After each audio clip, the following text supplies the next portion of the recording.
Hi, this is Renee from A Human Workplace, the host of To Work with Love. This is the podcast series that makes the case for putting love at the center of work. I'm a social scientist, and in my research, I interview people about their experiences of love and fear at work. And from what I've learned, I am convinced that more loving and human workplaces are good for people, good for teams, and good for results too. When we cultivate a loving way of working where everyone has the opportunity to find joy and satisfaction, belonging and contribution, meaning and success, when that happens, then everyone can thrive. And this need to thrive is so great that I have committed most of 2024 to this topic. When I talk about thriving, I don't mean your typical wellness or resilience practices, though those can be important. They have their place. But when I talk about thriving, I'm talking about moving away from wasteful, frustrating, harmful operations and culture toward experiences at work that are characterized by courage and clarity and wholeness, spaciousness, simplicity, and hope. So today we're going to talk about wholeness. It's time for wholeness, and we're going to talk about how to bring wholeness to your workplace and understand why it's so important and look personally at what wholeness means. So it helps to begin to just talk about what is wholeness and why it's important. So wholeness, if you were to define it, is to be complete or full or total. And in some ways, defining wholeness or expressing what wholeness is easier when we think in terms of what it's not. So if something isn't whole, it's broken and fractured and incomplete. And so if you'll just bear with me for a moment, like I want to geek out on the language a little bit. I think language is really important. It subtly impacts how we perceive the world and the language, that we use and apply to things. And so when we consider what not being whole means and consider this language, just take this in and think about how these words fall on you and how we use them. So if we're not whole, we're broken. We talk about broken hearts and broken promises and broken glass and the coffee maker being broken, or someone breaking the law, or a horse being broken to ride, or someone having a broken spirit. When we talk about something being fractured, we think about a fractured bone or a fractured relationship, or perhaps we're experiencing a fracture in the community, something like that. We think about things being incomplete instead of whole. We might feel incomplete without our family nearby, or we might receive an incomplete in a course, or maybe a project or a data set or building construction is incomplete. Or we might say that a story sort of cut off abruptly and felt incomplete. If something's incomplete, we have the sense of loose ends and of things being undone. None of that feels very good, being, broken or fractured or incomplete. But if we think about the opposite now, when we experience wholeness, those experiences bring up ideas of being wholehearted, of having integrity, of authenticity and functionality and health, of connection and flow, and even reliability and having accomplishment. So we humans have a natural longing for wholeness and the desire to avoid all that fracture and brokenness and incompleteness. And if you think about it, we can pursue wholeness in every area of our lives, including our work. So I want to just think about at the different levels of scale, how wholeness shows up for us, how we want wholeness. So we want to be whole as individuals, personally. No one that I've ever met wants to pretend or hide who they are, their authentic selves. No one wants to live out of integrity with their values. When we talk about bringing our whole selves to work, that's really what we mean. And usually, well, that phrase, bring your whole self to work, can be super controversial and triggering for people. It can be like, wow, what do you mean? And what are you talking about? And what I have found is that usually that phrase, what that means to bring your whole self to work, is clear to those who don't feel welcome to be authentic, who don't feel comfortable in the culture to be who they are. And like they know what that means. Whereas those who are usually, well placed in power or sort of in a stronger place in the culture, who feel comfortable and authentic and like don't even question that. Those are the folks who sometimes sort of step back and say, well, wait a second, what do you mean by that? I don't know if I want my whole self or your whole self. If you're not struggling under the damage of hiding who you are, then that may be confusing. But the bottom line is it is damaging to have to hide ourselves and pretend we're something that we're not. And as we'll see in a few minutes, we miss out on a huge amount of value too when we aren't whole and when others aren't whole. So we want to be whole as people. We also want to have wholeness in our relationships. No one wants to be ignored or ostracized or marginalized. We want trusting, respectful human connections that these kinds of connections are essential for our sense of well-being. And scientists have found that those trusting human connections are essential for our neurophysiological stability and wellness too. So we need to be whole in our relationships. We also want to be whole in our work processes, and this gets, really nuts and bolts. So no one wants to do work that is disjointed or siloed. That is a really bad experience. No one wants to be confused or make a bunch of mistakes that have to be fixed. It's so much better when we can work in flow and with like in coherence with all of the pieces and parts of a process in unity, in wholeness. And it's better to have shared clarity about who does what by when, and to understand what the standard is and how everything's going to flow together to create that whole sense of value. And then finally, we want wholeness when it comes to our purpose and our priorities. We don't want gaps. We don't want to be misaligned. We don't want to wonder about why we're doing something. We do better work when we know what's important and how we can help as part of the whole. And this is where that clarity that I was talking about in the last episode intersects with wholeness. Clarity helps us to be whole in our work. So a few years back, I was hosting a human workplace gatherings in several cities. We hosted them in Olympia and in Seattle. They were being hosted in San Diego, and I hosted several times in Barcelona and Reykjavik and where else? And somewhere else in the world. We hosted them all over. And these gatherings were a chance to be in community, to discover and practice what it is to be loving and human at work. And we would have 40, 60, 80, sometimes 100 people at these gatherings. And they were centered around building relationships in the room, to make good connection and to build a sense of trust and safety, and then exploring just a little bit of content, and then being in dialogue and having conversations and skill building and practice and integration. And then finally ending in relationship and community.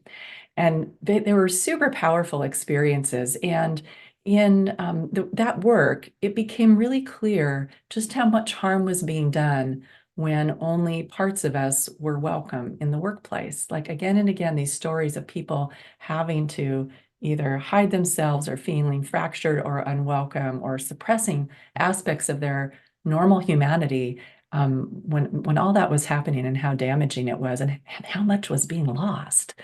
And so I developed a model for this in a workshop, and started working with people on what it is to be whole. And so today I want to share that model with you and then give you a personal exercise that you can do to reflect on your own wholeness and why it's so important for you and for everyone else.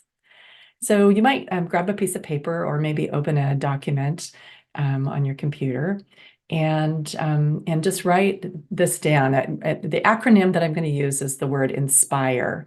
INSPIRE, because I believe that when we can bring our whole selves, whole humans are inspiring, that our whole humanity will inspire our own work and that we inspire each other when we are whole. And so let me tell you what each of the words or each of the letters of INSPIRE stands for. So the I in INSPIRE stands for identities. And there are several layers to this idea of identities, or this construct of identities. So identities in terms of our race, our gender, our age, our ethnicity, our sexual orientation, our ability, and more. Those kinds of typical categories of identities that we might first think of. And then in addition to that, a part of our identities are the experiences that we've had in life, things that we have gone through that might be really positive and uplifting, or maybe we're really challenging, or maybe we're really traumatic, but that are part of our life experience that shapes who we are. And then there are things that we love to do. things that, are part of our, ways that we like to spend our time, or things that we get excited about or that we just enjoy. And those also shape our identities. So I'll use myself as an example. I am a white woman who was raised in the 60s and 70s by young parents who were married at 17 and 19 and are still married today. I'm a person whose first husband suffered a traumatic brain injury and who raised two sons and two daughters as a single mom. I'm a person who loves to travel and to write and to row and to host dinner parties. And all of those are examples. It's not everything, right? But all of those are examples of parts of my identity that weave together to make me me. The N in INSPIRE stands for intuition. Now you got to go with me here. We're going to drop the I and go to the N in intuition to make this acronym work. Our intuition is our deep knowing that often comes from our culture or our life experiences that we've had. The S in INSPIRE stands for spirit. So our sense of connection to something outside of ourselves, to a greater purpose or energy or community beyond ourselves, to the wider world. The P stands for our physical body with all of its abilities and disabilities, just as it is. The I stands for intellect. So our mental capacity, what we know, how we think, our education, whether it's formal or informal, that makes up our intellect. The R stands for relationships. So we are social beings as humans, and we learn and make sense of the world through being in relationship with each other.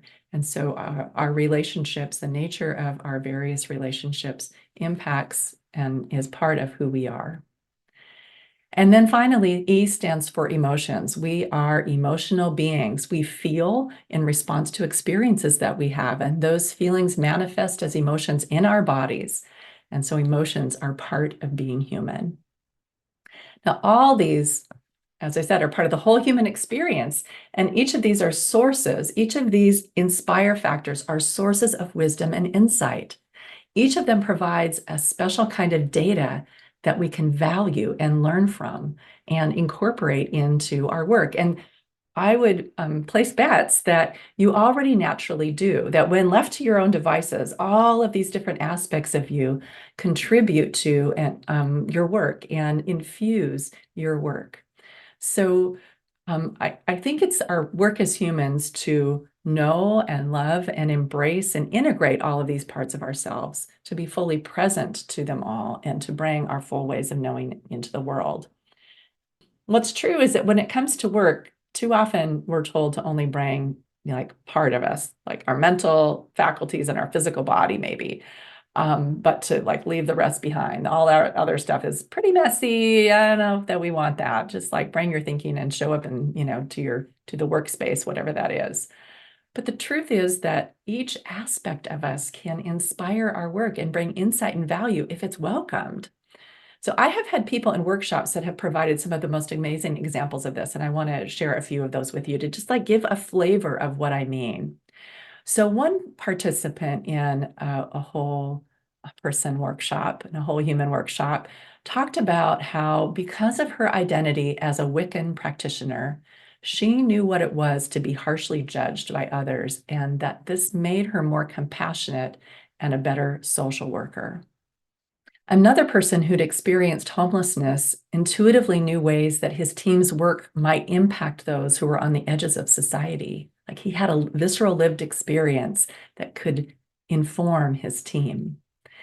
There was a person with physical disability who described how she could bring unique insights and problem-solving skills to her work because of her experience of moving through the world as a person with physical limitations. And another person who was gay talked about what it meant to have a chosen family and how that helped him create acceptance for others on his team. In terms of emotions, I have personally had the experience when exploring an issue with my team that if we're talking away about something and kind of exploring something and trying to understand what's going on, of choking up when I start to speak about the thing that is the core issue. And I notice this and realize, oh, this thing that I just named, we found it. I found it. This is the thing. And then I can say to my team, oh, okay, I'm feeling it. Here it is. This is the thing that I think is important. And my body and my emotions are informing me. They're giving me wisdom and insight. And so, thankfully, I created a culture on my team where any of us can do that, and where I value and welcome that, and have people around me who do too. I have to say that I've also worked on teams where it isn't valued and welcomed, right? Where I couldn't speak about a rising sense of emotion, or I couldn't tear up and, name something through my tears. I would have been harshly judged. I would have been like thought to be, oh, there she goes again. That experience. So what I can say though is on those teams, and one in particular that I'm thinking of, how much was missed out because I couldn't bring that insight forward and had to sort of suppress and hold that part of myself in check. And really, that's what I'm talking about, is that these aspects of ourselves teach us things. They are not only part of who we are, but they bring insight and wisdom and brilliance to our work. And so this wholeness is super important. And in order to thrive, we're talking about being whole ourselves and inviting others to be whole too. And so I just invite you as an exercise to go through each of the I.N.S.P.I.R.E factors, to list out, the I.N.S.P.I.R.E and the identities, intuition, spirit, physical body, intellect, relationships, and emotions, to list all those out, and then to kind of take inventory for yourself. Ask yourself, what's true for you in each of those? How would you describe yourself in each of those? And then ask yourself, how do each of those inform your work? How do they show up in your work? How do they impact what you do every day? Some of them might be really obvious, and some of them might take some time. It might be that as you're working away, you notice, there's that thing, that's that part of me showing up in my work. I hadn't realized it before. So pay attention to that, and realize that as you feel comfortable bringing who you are and what you hold, that it can positively impact your work. So here's the kicker. If this is true for you, that your wholeness makes you uniquely brilliant and brings insights to your work and your team, then this is true for everyone else too. And that's why we need to create our own wholeness and invite everyone else to do that too. We create psychological safety and trust when we do that, and that opens up to so many more possibilities on our teams. And this is where it gets operational, because from that safety, from that trust, we can create strong, whole relationships and communication that helps us to operate better. We can improve our processes and help the work to flow more smoothly. And we can go from fragmentation to connecting our daily work to the greater purpose and objectives of our organization. Like, all of that becomes possible as we become whole and invite others to be whole. We can really begin to work with love and to thrive when we're whole. Thank you so much for listening today. If you found this episode to be valuable, please let us know. I'd love to hear from you. And please share with colleagues and give us a shout out on social media. Together, we can amplify the message of love and make work more human. If you want to find out about previous episodes in this series, or if you want to learn more about how to build a thriving organization, you can check out our website, makeworkmorehuman.com. Until next time, trust your instincts to be loving and human, because it's time to work with love.